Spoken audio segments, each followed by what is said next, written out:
Hello friend, welcome to my channel. আজকে আমার একটা চকলেট ওভারলোডেড কেকে অর্ডার এসেছিল। এই কেকটা যে অর্ডার করেছিল সে আমার কাছে প্রথমবার কেক অর্ডার করেছে।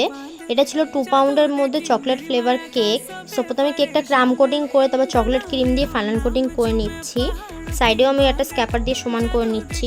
এরপর আমি চকলেট গানাশ দিয়ে ড্রিপিং দিয়ে দেবো, আর পাইপিং ব্যাগ দিয়ে ড্রিপিং দিলে কেকটা খুবই সুন্দর লাগে। তারপরে উপরেও চকলেট গানাশ দিয়ে দিচ্ছি। তারপর আমি একটু সমান করে নেবো। এবার আমি কেকটা ফ্রিজে সেট হতে দিয়ে দেবো। তারপর আমি কেকের উপরে একটা কাপ কেক বসিয়ে দিচ্ছি। এরপর আমি এক এক করে ওরিও বিস্কুট আর কিটক্যাট দিয়ে দেবো। আর কেকটা পুরোপুরি কাস্টমাইজ কেক ছিল। তারপর সাইডেও কিছু ওরিও বিস্কুট দিয়ে দিচ্ছি। এরপর আমি ডিফারেন্ট টাইপের কিছু চকলেট টপার বসিয়ে দেবো। আর টপারগুলো আমি নিজেই বাড়িতে তৈরি করেছি।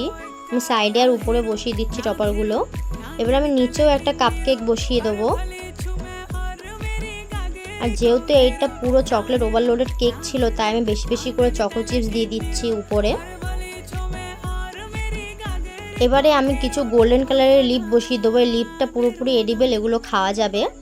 এবার আমি সিলভার কালার আর গোল্ডেন কালারের ডাস্ট করে নেবো উপরে আর সাইডে। আর আমি নামটাও বসিয়ে দিয়েছি যাতে কেকটা বেশি শাইন করে, তাই আমি সিলভার কালারের ডাস্ট করে নিয়েছি। আর এই তো ছিল আমার কেকের ফাইনাল লুক। কেমন হয়েছে সবাই বলবে, আর সবাই লাইক কমেন্ট অ্যান্ড শেয়ার করে দেবে। আমাকে ফলো করতে ভুলবে না, আমাকে ইউটিউব আর ইনস্টাগ্রামেও ফলো করতে ভুলবে না।